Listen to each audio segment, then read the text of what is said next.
Kabaja yaadannoo waggaa tokkoffaa weellisaa Haacaaluu Hundeessaa itti ajjeesame sababaa godhachuun maatiin isaa magaalaa Amboo keessatti dhaabbata tola ooltummaa daa'immaniif maanguddootaaf gargaarsa gochuu isaanii raadiyoo sagalee Ameerikaatti himanii jiru.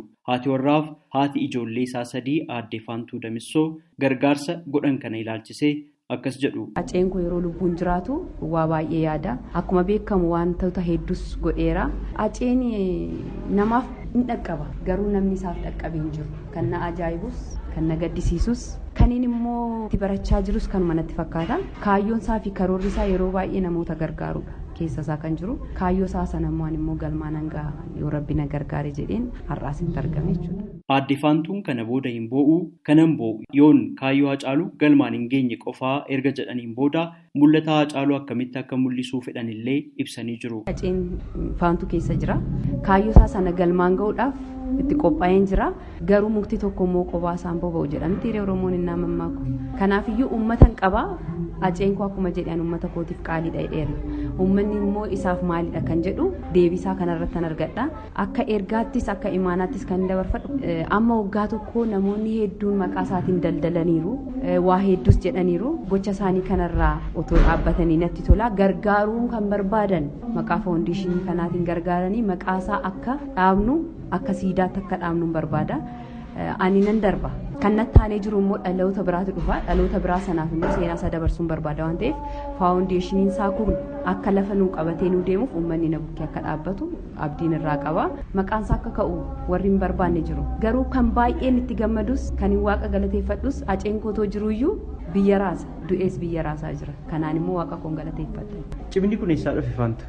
Eenyuun na guddise isarraan argadhe cimina. Dargaggoo Iyyoo'eel Kabbada Hundeessaaf hojii geggeessaa dhaabbata tola ooltummaa daa'immanii fi maanguddoota Ambooti. Maatiin Haacaaluu gizee lammaffaaf jechuudha ji'a isaa seenaa kabajanii asuma keessa kennaa adda jechuudha namoota maatii harka qalleeyyiiwwan almost gara naannoo 300 jechuudha 300 ol tajaajilanii gargaaranii jechuudha amma immoo kunoo almost gara nama 200 ol daakuuf zayitii kennanii. Kanarra maal baranna namni keenyas maal barachuutu sarreera. Haacaaluun nama tokko miti. Kan ammoo du'eellee jechuudha haati manaansa bakka buute wanni Haacaaluun yaadaa ture wanni Haacaaluun hojjechaa ture hojjechaa jirti jechuudha. Daa'imman gargaarsi godhameef keessaa Tamasgeen Tarrafa isa tokko akkas jedha. Maatii Haacaaluu galanni isaan haa ga'u. Maatii isaanii mul'uu haa eebbifamanii namsiinsa mana waaqaa galu. Aadde Faantuun ergaa wayita dabarsan gaabbii qabanillee akkasuma raadiyoo sagalee Ameerikaatti himanii jiru. Otoo inni jiraate ani du'een jedha. Yookaan immoo yeroo uummanni isaa akkasitti hirqee ba'u yeroo tokkoof ol jedhee laalee namoota isaa akkas godhan sana otoo natti meen jedha. Gaaffii kootis kun. Egaa gaaffiin koo inni guddaan mucayyoo bira jira. Diraamaan hojjetamaa jiru gaanaa galaan jiru. Dhugaan Hacee koo akka ba'u uummanni amantii qabuun rabbi naaf haa kadhatu jedha. Haqa Hacee koo waaqnaa baasu. Mee ergaa maalii dabarsita? Albama isaa kan kaleessa eebbifame wajjin wal qabatee jechuudha. Akka carraa ta'ee Haceen koo sagalee isaa isa dhumaa kaasetta isaa sadaffaa otoon argin bira darbe.